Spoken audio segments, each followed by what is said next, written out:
शिमला में मुख्यमंत्री जयराम ठाकुर की अध्यक्षता में मंत्रिमंडल की एक बैठक हुई, जिसमें कई महत्वपूर्ण फैसले लिए गए। प्रदेश में कोरोना की स्थिति में सुधार को देखते हुए कोरोना नियमों में कुछ छूट दी गई है। अब प्रदेश में नाइट कर्फ्यू को हटा दिया गया है और सामाजिक धार्मिक समारोह में इंडोर और आउटडोर स्थलों में 50% क्षमता की गैदरिंग की छूट दी गई है।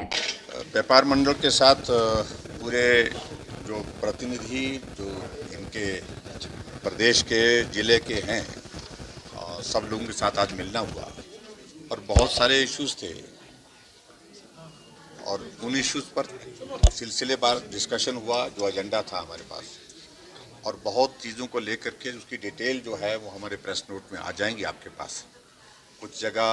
कुछ इश्यूज को लेकर के हमने रिजॉल्व करने की कोशिश की है, कुछ जगह हमने कमेटी कॉन्स्टिट्यूट की है, उसमें सारी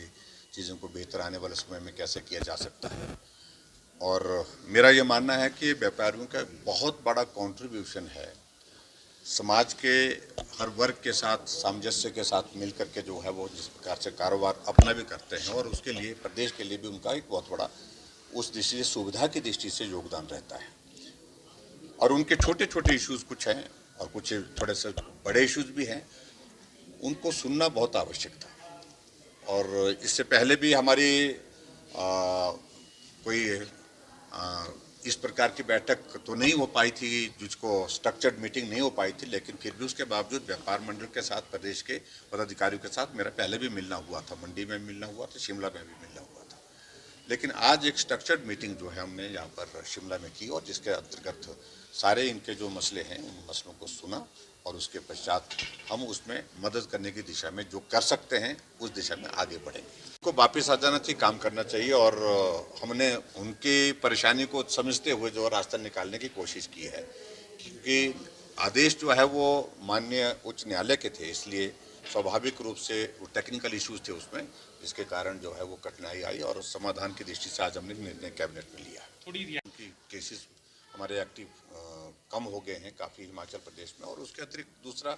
ये भी है कि जो सोशल गैदरिंग में भी हमने जो इंडोर आउटडोर की जो एक लिमिट रखी थी, 300 आउटडोर के लिए रखी थी और उसके बाद 100 अंदर के लिए जो इंडोर रखी थी हमने, तो उसको भी हमने रिलैक्स किया। उसमें हमने अंदर और बाहर दोनों जगह 50% ऑफ द टोटल कैपेसिटी वो हमने निर्णय किया और उसके कारण मुझे लगता है कि अब आगे बढ़ने की आवश्यकता है। वहीं मंत्रिमंडल ने प्रदेश में माइनिंग एक्ट में संशोधन करने की भी मंजूरी दी है, जिससे प्रदेश में सड़कों व अन्य निर्माण कार्य के लिए संशोधन को मंजूरी दी गई है। के चैनल के लिए शिमला से पुष्पेंद्र कुमार की रिपोर्ट।